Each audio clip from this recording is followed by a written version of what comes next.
So, ladies and gentlemen, good evening and welcome to the Pioneer Club in St Albans. Hope you're well. Have you been here before?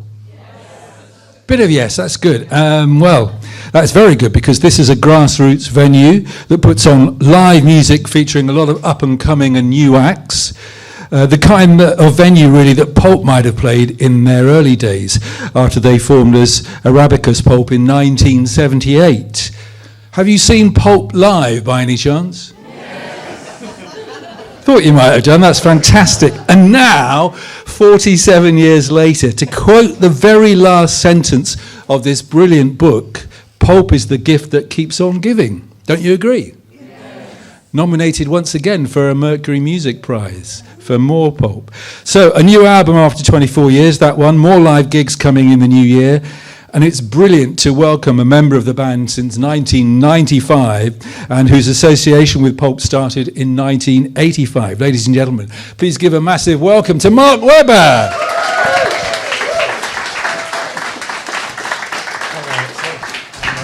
Hello. Oh, hi. Well, thanks for coming. Thank you on a Sunday in St Albans. And it's cold, yeah. And you've got a cold. Yeah, this is my disclaimer. I have a bit of a cold, so apologies if there's nose blowing and sneezing. I did that during the last gig we did here, two members of the Zombies, and somebody was filming it from the back, which I didn't know about, and they put up a 4-minute segment when I was blowing my nose on it. Anyway, I'm with Pulp Are You. It tells your story in words and pictures, using many of the artifacts that you've collected over 40 years, Mark. How did the book come about? Because several other books on Pulp have also been written in the recent past. They have, but none like this, eh? The publisher, which is actually based in Los Angeles, we had a mutual friend, so that was the introduction. And they were thinking of, or they wanted to do a book about the Different Class album. And they were thinking of commissioning different people to write essays about that album or songs on the album or something like that. And that didn't sound that interesting to me.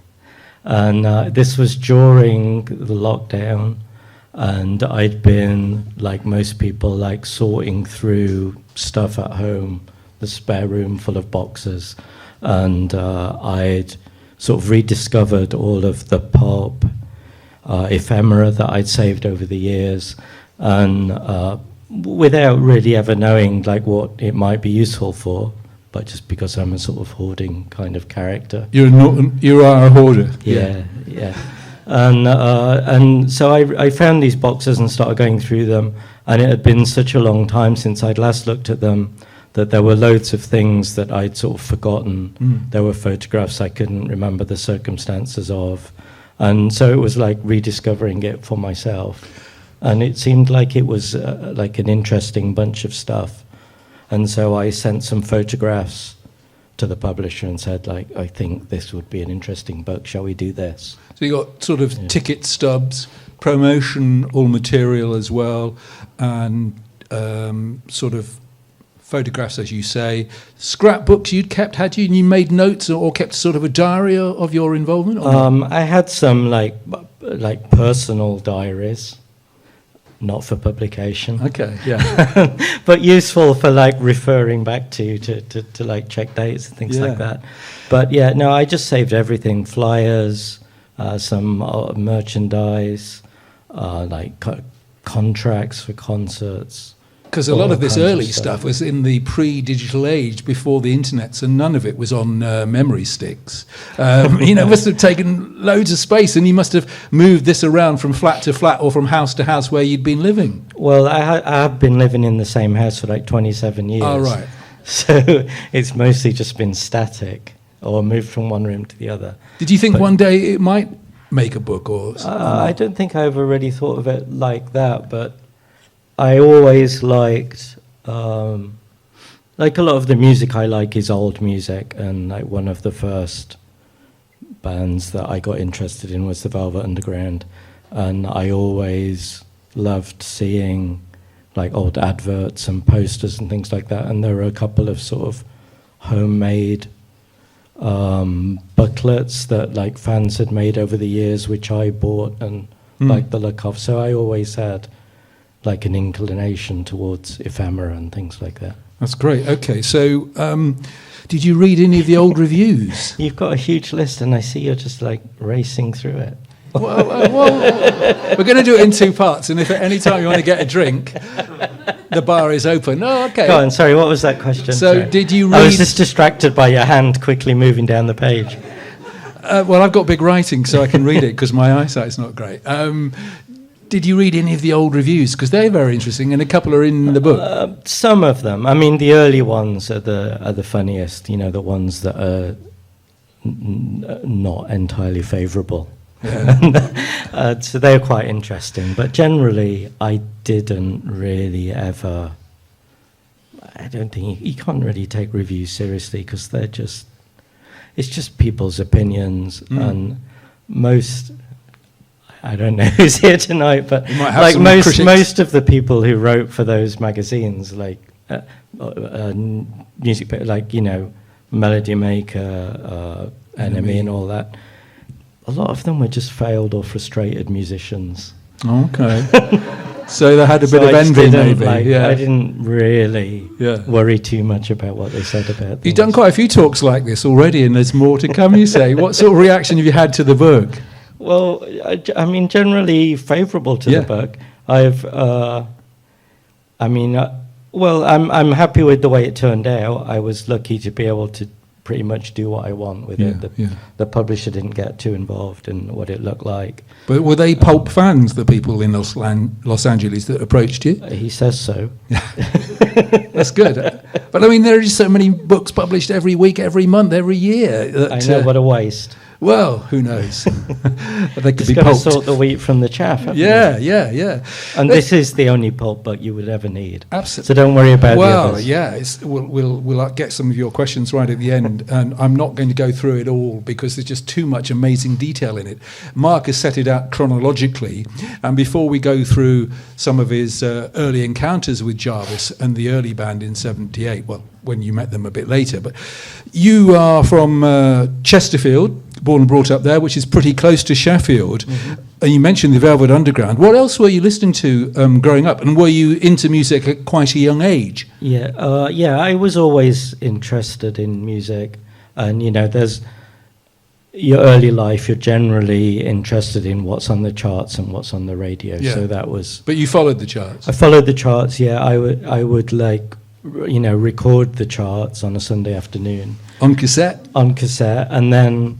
You know, I had like notebooks where I'd make lists of what the chart, what the chart was each week, and maybe rewrite the list to what I thought it should be. So will this be around about 78, 78, and the Bee Gees and disco 79 and punk? I guess I was a little too young. I was born in '70, so I was a little too young to be aware of punk when it was happening. Okay. But like I guess around the end of the '70s, early '80s. Human League from Sheffield nearby. Music. Yeah. Heaven 17 and but that also I wasn't. It was. You weren't into that. I mean. Don't You Want Me Baby and all of that. That was in the charts. So that was, I didn't realise it was from Sheffield. So close by at that time. And I guess around 13, I discovered David Bowie. I don't know how. I mean, he was, I guess, having his sort of big commercial success, like with Let's Dance and Serious Midnight Tour at the time. But I sort of wasn't really aware of that. Somehow I decided to buy Rise and Fall of Ziggy Stardust with my pocket money, and good choice. And that sort of set the course. And you had a record shop in Chesterfield, I think, called Planet X that you were pretty frequent visitor to. Yes. Yeah, there was actually like 3 record shops in Chesterfield in the mid '80s, which is hard to imagine nowadays. There was like Hudson's was like the shopping centre of town where you would go to buy your chart singles and regular stuff. And did they have listening booths in those shops still, where you could hear something before you decided whether to buy it? They didn't have booths, but I think there was a record player where you could ask to listen to something. To put it on, Yeah, but then there was this. By the time I was like 15, there was like the alternative record shop where all the alternative people would hang out, and that was called Planet X, and it was run by two people, and one of them was Henry Normal, who then was a sort of ranting poet, but later became quite well known as a writer of sitcoms, and it was him that played Pulp to me the first time in that record shop. So you, though, formed a school band, didn't you? Is that Siegfried's Magic Box? Well, that was my first group, yes, Siegfried's Magic Box with a K on magic. Because by that time we discovered psychedelia and thought it was like necessary to be weird. And you were self-taught as a guitar player, were you? Yeah, I had some lessons on the electric organ when I was like 8 or 9 years old, and my parents kind of imagined that I was destined to play the Blackpool Tower organ in the ballroom.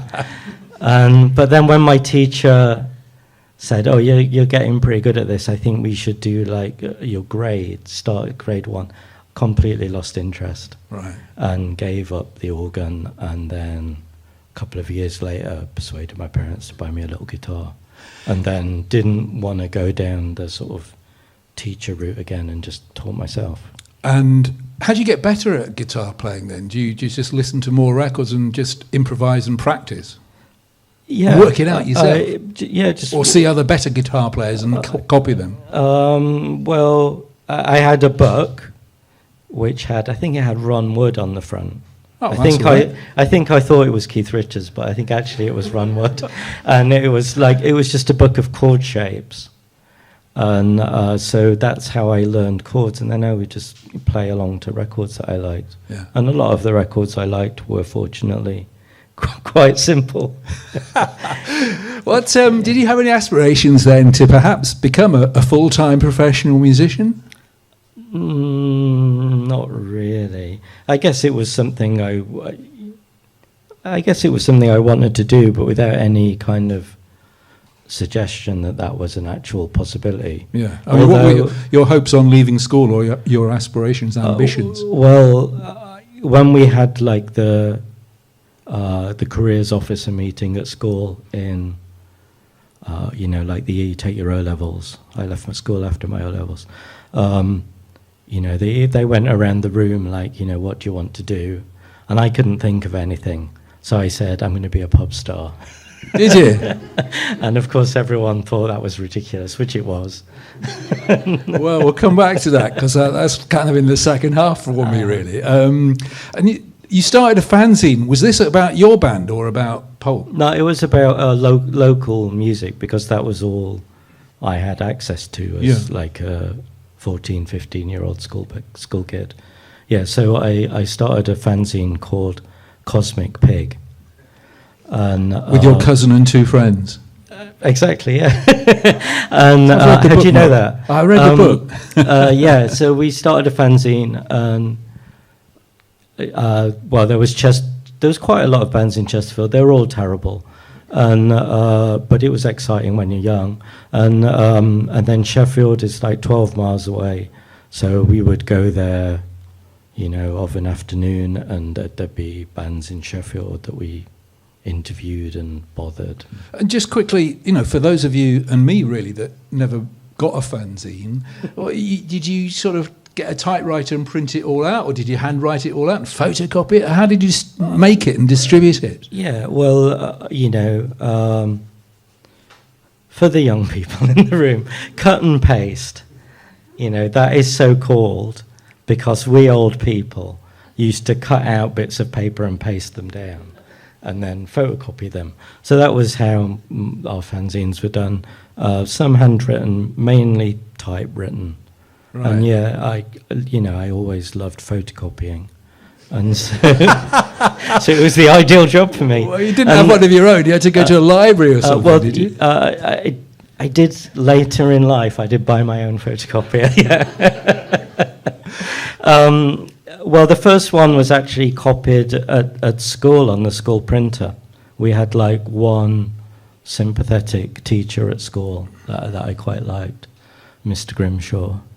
And so he helped copy the first, and then the others were all photocopied in a sort of pronto print kind of place. So that sort of self-learning exercise probably was going to help you in the next part of this journey, because was it in 1986 you first saw Pulp? It was January 1986, yeah. In Rotherham? No, that was in Chesterfield. Was in Chesterfield, Yeah. okay. I didn't know where Rotherham was at that point. What can you remember that first gig when you first saw them? Yeah, well, it starts in the Planet X record shop when Henry Normal said, oh, there's this new record by this band from Sheffield, you might like it, because he knew I liked the Velvet Underground.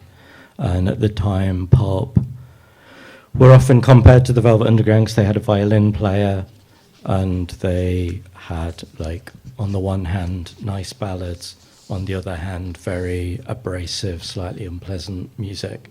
And so he recommended this record to me, and it was The Little Girl with Blue Eyes 12-inch EP, and I loved it. And then I guess he said, well, like, in a couple of months, they're playing at the Arts College. So, of course, I was going to go. And can you remember that, seeing that? I totally remember it, yeah. And I'm also fortunate to have a VHS tape of the concert that someone, I don't remember who recorded it now, but I got a copy of it at the time. Wow, highly illegal, I would have thought, in those days. But it was just a friend of the band. Okay. How many were there, any idea? If it was 50, it would be a surprise. Yeah. Yeah. They were not popular. But you liked them right from the start when you saw them? Yeah, I loved it. I mean, it was... so I was 15 and a bit, and... well, I went in the afternoon to interview them for Cosmic Pig.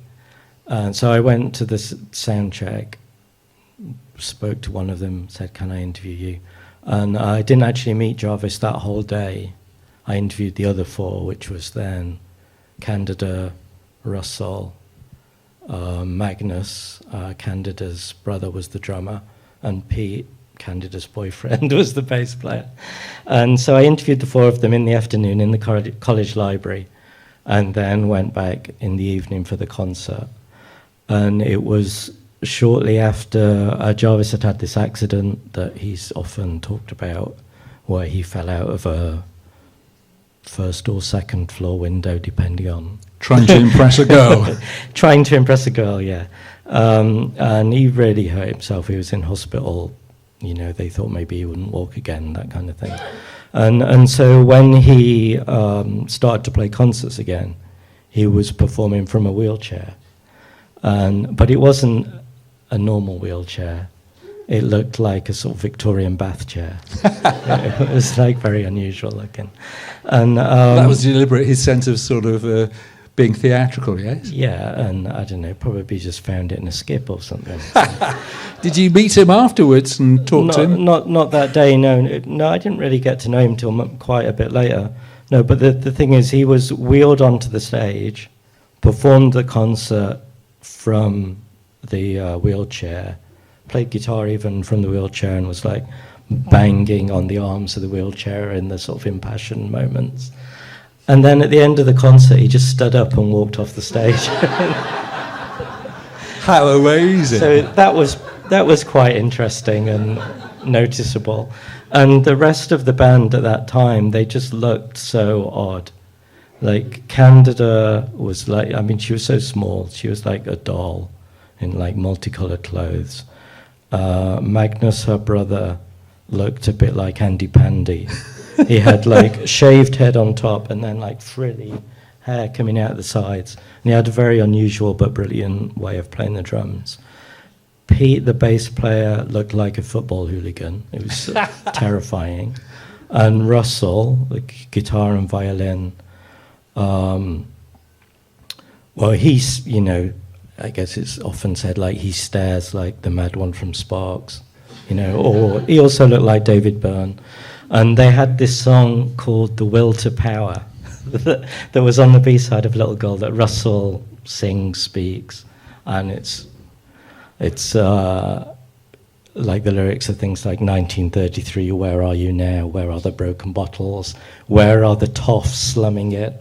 And he stepped up to the microphone about to start this lyrics, and then realised his fly was undone. Like, that incredible detail here that you're describing, it's wonderful. Were they it quite was amazing. Well rehearsed though and tight, and they knew what they were doing next, or what? They were pretty shambolic. But that all added to all bands were shambolic at that time. Yeah, that just adds to the sense of being there almost at the start, a few years after. But Yeah, I mean, well, the band had already been through 2 or 3 groups of changes before. But they played material from it as well, did they? No. It was like the Freaks period. They didn't do any of the earlier stuff. Right. And I was going to ask you, but maybe because you say Jarvis was in the wheelchair, did he come across as a sort of a confident, assured, driven, ambitious kind of guy then?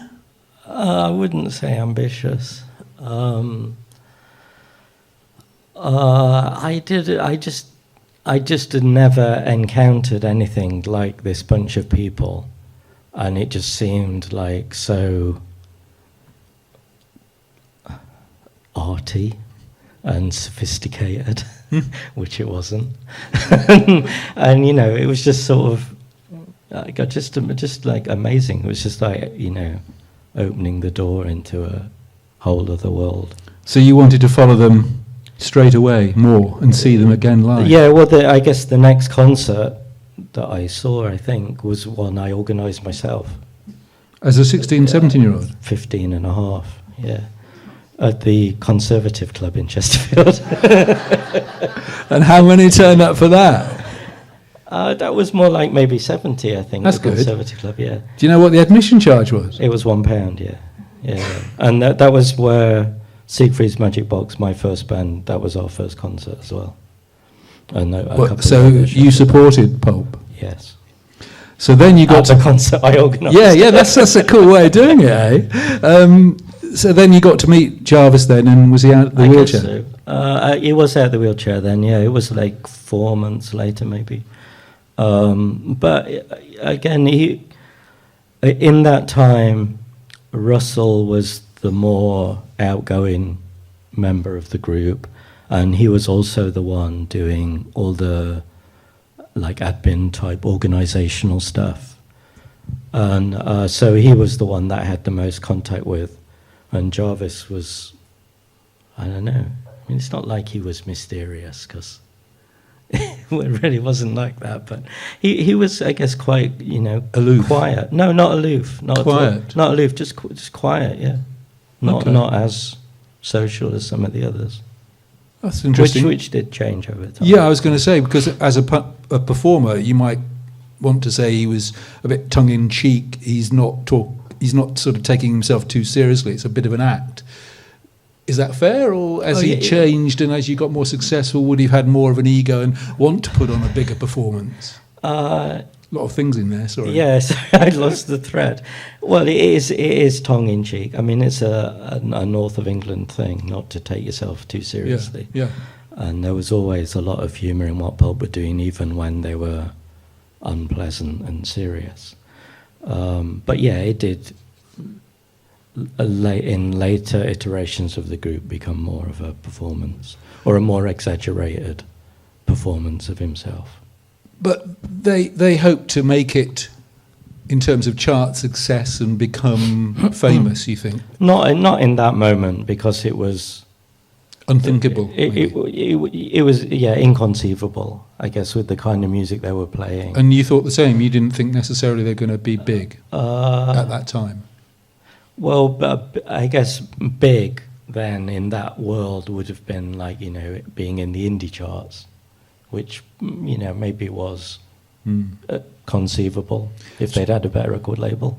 So tell us a bit about you had lots of different record labels, which is a bit sort of admin-y, so I won't go down that route. But I'm interested in when you sort of started to run the Pulp fan club, Pulp People. This was building on your Cosmic Pig experience, I suppose.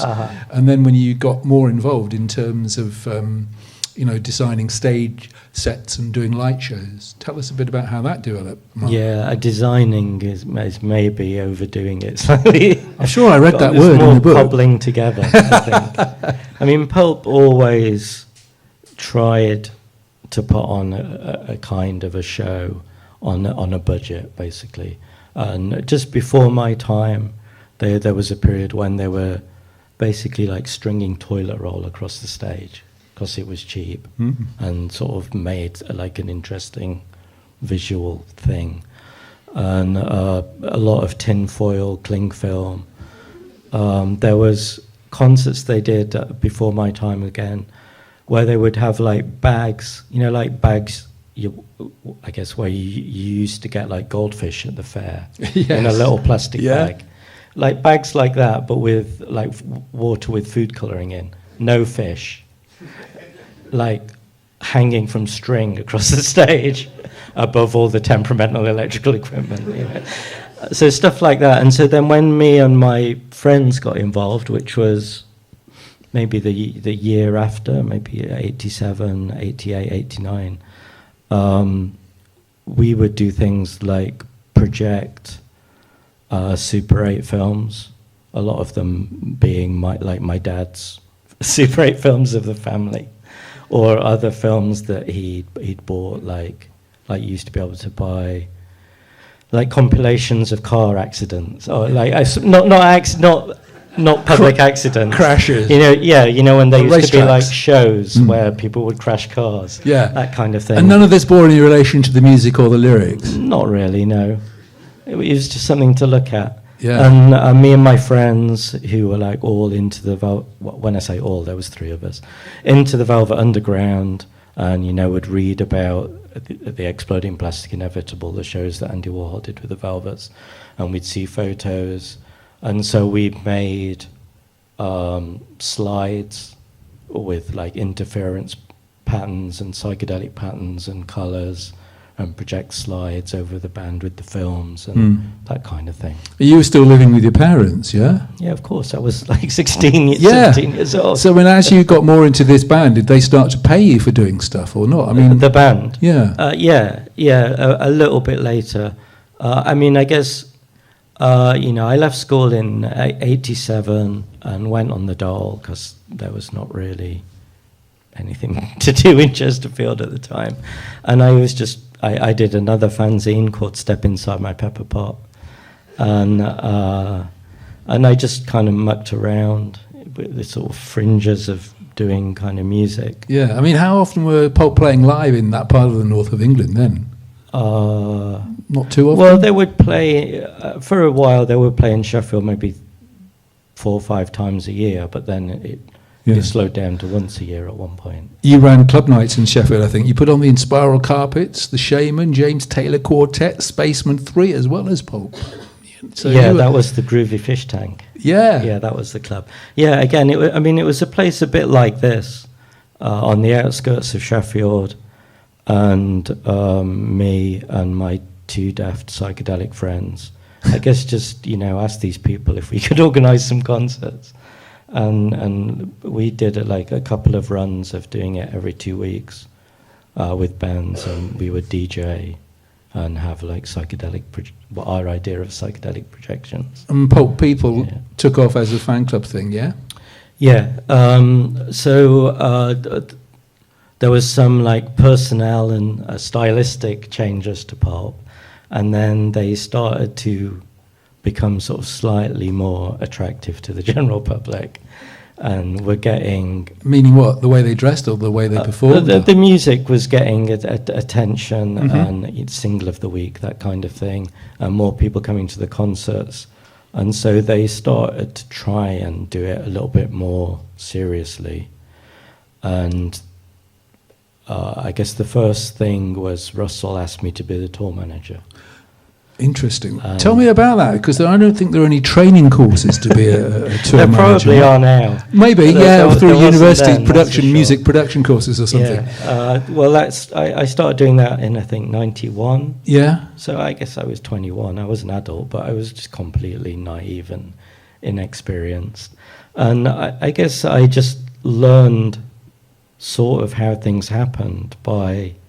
Like from doing the fanzines, like the way to get an interview with a band in those days is you go along to the sound check and just hang around and then when they're finished, politely ask. I did if that you with could Sky interview. in about 82, 83. Do you remember Herbie John Flowers? Williams- John Williams Yeah, and they didn't Herbie, give me yeah. him. I got Herbie Flowers, the bass player who wrote Probably the Grandad. more interesting. Yeah, one of for Sky. Clive Dunn. It was a big session, man. Yeah. Right. So from like observing sound checks and stuff like that, I had a rough idea of how things were supposed to happen, and so I just kind of made it up as I went along. And But you had to sort of, make sure that they turned up on time, did the sound check, were there when they were due to go on, and did you sometimes have to act quite authoritatively and sternly and tell them what to do? Sort of the way the tour manager is in BBC dramas. Yeah. Russell described my approach more softly, softly, catchy monkey. I was like the nice guy tour manager. Good. And and like booking vans, booking bed and breakfast when we could afford not to sleep on people's floors, Yeah. collecting the money at the end of the night. You had to count it, didn't you, as well, Well, sometimes? of course, yeah, because usually you were on like a split of the door, and the promoter would be like, "Oh, I'm sorry, we haven't made any money. There was only 42 people there." And like, no, obviously there was 78 people here. And that kind of stuff. Fantastic. And you then sort of drive home at 1, 2 in the morning, no, electronic maps to follow. You had to do your own map reading to get out of basically these little towns. Getting lost in ring roads. Yeah, I bet. 2 o'clock in the morning. And then driving back to Sheffield and having to take all of this pathetic equipment back up the stairs in the Nick's mum's pottery warehouse, where the band rehearsed at the time. Incredible. At which point Russell would always declare like some kind of medical problem where he was unable to help us carry the stuff up the stairs. So how much were they sort of taking? Depending on the size of the crowd, I was just wondering what their takings might have been collectively and or individually. Like, on average, it could be £200, £500. The biggest I remember at that period was like £1,500 at like a Christmas show in London, which is nerve-wracking to walk out of with a suitcase. Yes, that's right. You couldn't bank it until the next day. Exactly, You had to yeah. sleep with it. So, Under the pillow. You were incredibly dedicated and loyal and keen and enthusiastic for the music and to do what you were doing. Did you? Well, and also it was A, I didn't have anything else to do, and B, it was exciting to be in that kind of world. In 1987, they got £600, I think, to make the Freaks album, didn't they? That's what I read in the book. They made the album in 1986. It didn't But get it was released straight away, Yeah, it took a year for the record company to release it. Yeah. which was Or 2. on Fire Records, wasn't it? Yeah. But then they were thinking of separating, I think, and the next one, the Separations album, they got £10,000. So quite a step up. That was for costs for hiring studio time, really, was it? And maybe producers, and engineers. Well, everything. Yeah. Yeah, everything. Yeah, they Record tried to leave Fire Records, but no one else wanted them, so they had to go back and sign an even worse contract. And then when Island Records became interested and had to sort of negotiate a way out of the Fire Records contract, which was, I don't remember, for something ridiculous like 7 albums or something. And so Fire continued to earn more money from Pulp Records than Pulp. I think all the way through to Wheel of Life. You went to France as well then, started to go abroad to play live, I think. That was in my tour management Yeah. area. Yeah, those were the first Pulp concerts abroad, and we played in France at the invitation of this magazine called Les Inrecuptibles, which was like their, well, I guess now you would compare it to Mojo or something like that, but it was like the equivalent of NME at the time. And that was a festival with Lush and Blur and Pulp. So were you sensing that things were on the up at this stage? We're talking, Separations 92, it came out, just before we get to His and Hers.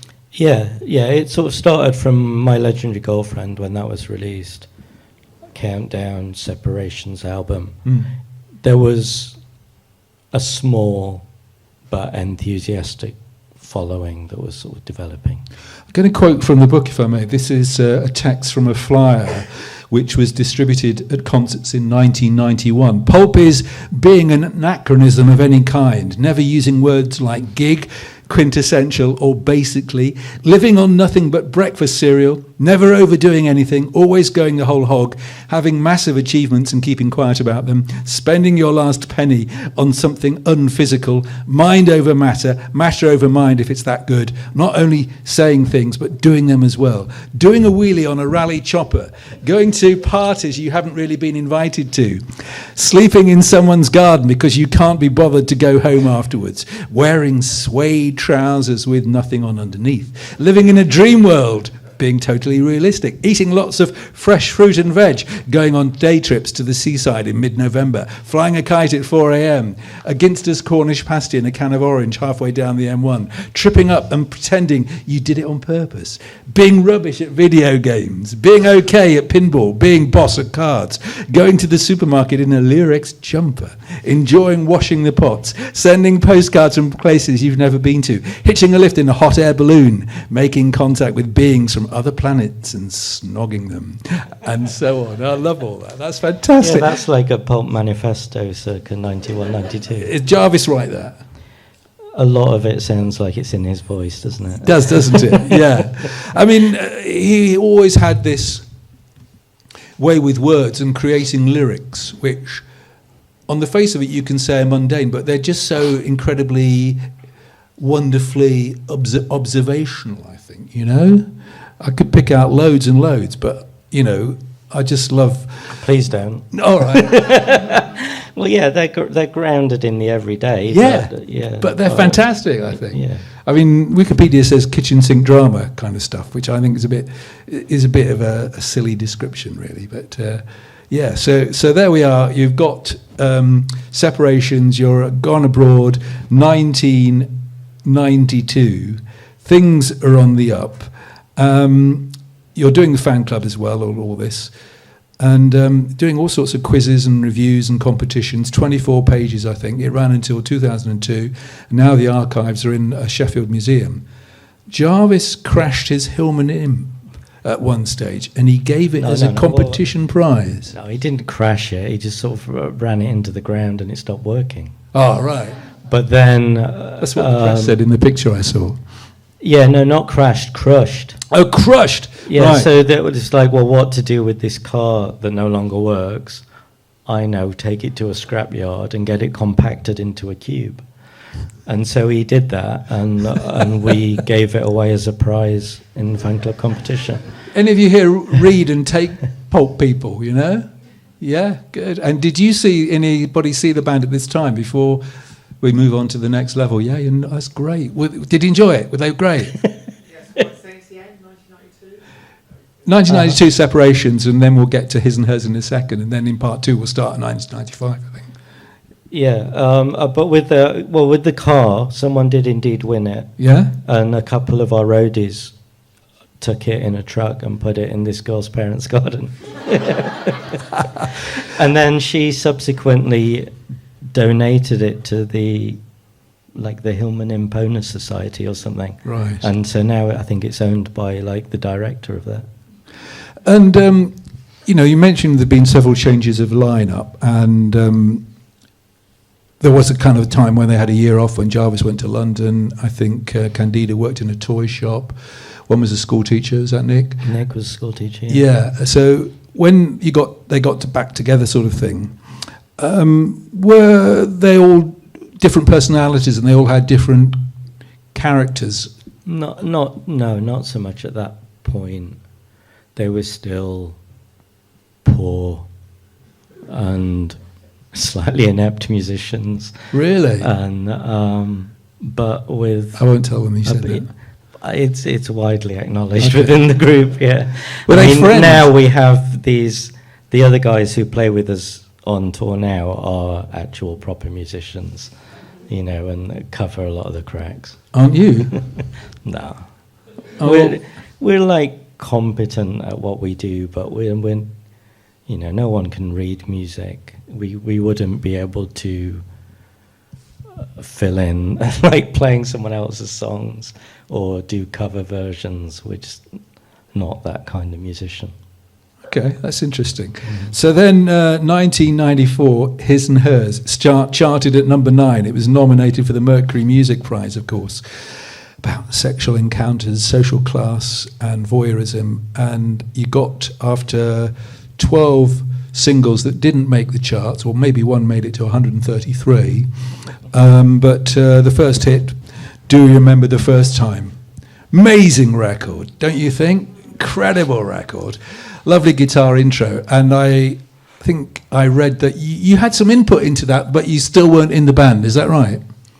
Yeah, it was the first song that I contributed to as a writer.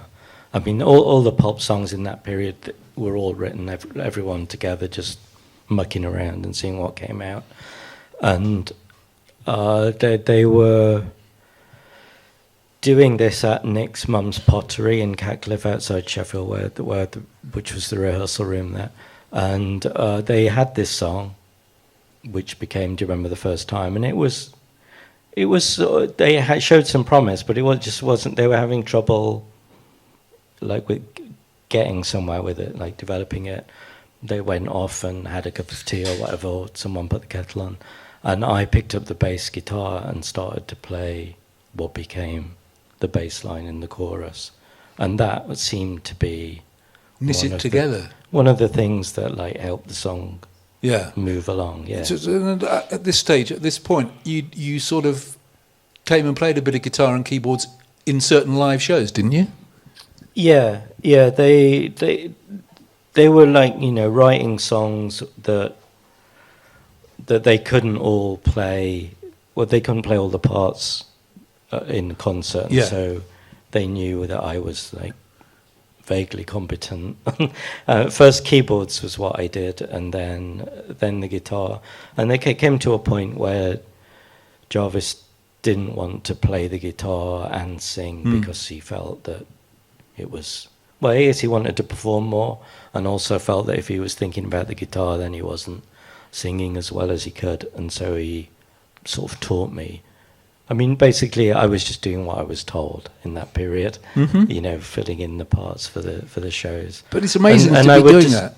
Well, yeah, and I would just, when they were writing or recording, I would just keep out of the way because I wasn't in the group. Right. Did you then hope that it would lead to full-time role as a guitarist? I just never really thought of that as an option, I don't think. But then, I guess as things, His and Hers came out, we toured quite a bit, and as things developed, I was just organically becoming more and more involved in everything, and I was getting a bit frustrated with, like, so what is my role now? Because by now we've got a proper tour manager, because it was all, I couldn't be running the fan club, playing all the songs at the concerts and being tour manager. This is a woman too, isn't it? Not at that point, no. Okay, not at that point. So when, Do You Remember the First Time got into the charts, do you remember how you felt about that first hit?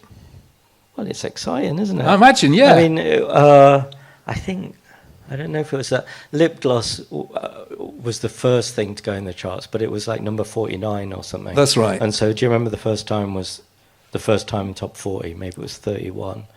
I don't remember. 1994. Yeah, and it just, I don't know, it just seemed like there was a momentum. And then after His and Hers came out, Babies was reissued, and on that Sisters made the EP. top 20. Yeah. Yep. And so it just seemed sort of inevitable that like everything was going to be more successful than the last thing. And was the video to Do You Remember the First Time, which had some celebrities talking about them losing their virginity, was that quite important, do you think, as well, in helping it along? That's more that there was like a short film, like a kind of extended video. I wasn't involved in it at all, but I remember they were shooting it while recording His and Hers. They were like doing the interviews in the lounge at the studio, And I guess it was because Jarvis and Steve had been to film school. Jarvis did filmmaking, Steve did film production. And so it was just like something they could do. And with signing to a major label, there's a bit of money to make a little film, so they went for it. Yeah. So, is a band a democracy where you all sort of equally make decisions, or did Jarvis always make decisions and have a veto if you couldn't agree? Well, it used to be quite democratic. In that, up to the point we've reached in the story, yeah? Yeah. I mean, obviously he was the singer, like it was sort of his band. He started it when he was at school. And so he always had the final say on things, but things were very democratic up until the last few years. Well, no, I guess it changes when we became very successful. Then obviously, the business thinks of Pulp as Jarvis, and everyone's in Jarvis's ear, and so then the dynamic changes quite a bit. We'll come on to that. But so at what point did they ask you to, formally join the band, Mark? That was during the recording of Different Class. So all of those songs on Different Class we wrote together. Common People had already been released. And I'm on the record, but not on the cover, and wasn't in the writing credits, so that was a bit tetchy. And so there was a period of being slightly frustrated as to where I fit in, because they'd always been very generous in involving me in things like Babies was the reissue of Babies was the first time they were on Top of the Pops, and Top of the Pops was miming. But they asked me to be there and mime on the record that I didn't play on, which was very generous. And and so Common People came out. I'm not in the cover, so everybody, I guess there was some confusion as to who this other guy was. Yeah, I bet. And then we were recording the rest of the album. There was a meeting with the managers, who were then Jeff Travis and Jeanette Lee from Rough Trade, who was still Pulp managers. But it was the kind of meeting where they said, okay, we're going upstairs for a meeting. You're not invited. And so I was thinking, well, okay, this has been great. They're probably going to say, thanks a lot. We're becoming incredibly successsul. See ya, thanks for all your help. You really thought that? I did think that was probably what was going to happen, and that would have, in some ways, have been fine, in a way. So then, quite a few hours later, I imagine they had some other things to discuss. Because having read Nick's book, it seems like there wasn't actually much of a discussion about me joining the group. But so eventually they said, oh, come upstairs. And so I went into it was the games room, where the table football in the pool was. And Jarvis said something to, I don't remember the exact words, but something along the lines of, I don't know, we appreciate everything that you've done, and we'd like you to be a member of the group or a joint member of the group or whatever. and I was sort of so surprised by this, as I remember it now, that I just didn't really answer. I didn't say, oh yes, of course, please, or oh my God, thank you. I just didn't answer. I guess it's the northern, just depreciating way of responding to something like that. But it was just sort of assumed that the answer was yes, and then over the next few weeks, I was written into the publishing contract. I was going to say, you shared songwriting royalties, I think, which is great, yeah. It's a decent contract. And so, I mean, he wasn't that imposing figure. You weren't frightened of him or scared of him. You might have looked up to him or... Of him being Jarvis? Yeah, him doing Jarvis. Well, it wasn't... You all got along? There was 5 of them. Well, there was 6 of them with me. It wasn't like Jarvis and the band. They were the band. Interesting, right, Yeah. okay. Well, we said we It might... was many years later that he became national treasure and all of that stuff. Okay, well, we're going to explore that in part two. I think that kind of brings it to a natural conclusion for part one. We said we'd do 45 minutes. I think we've done 50 because we started early. We've gone a bit further than you intended. No, then, I wanted to pick up on on the making of Different Class in 95, if that's all right, and then what followed. So, ladies and gentlemen, we'll take a little 10, 15-minute break, get yourself a drink, go to the loo. Please say a big, massive thanks, though, to part one, Mark Webber.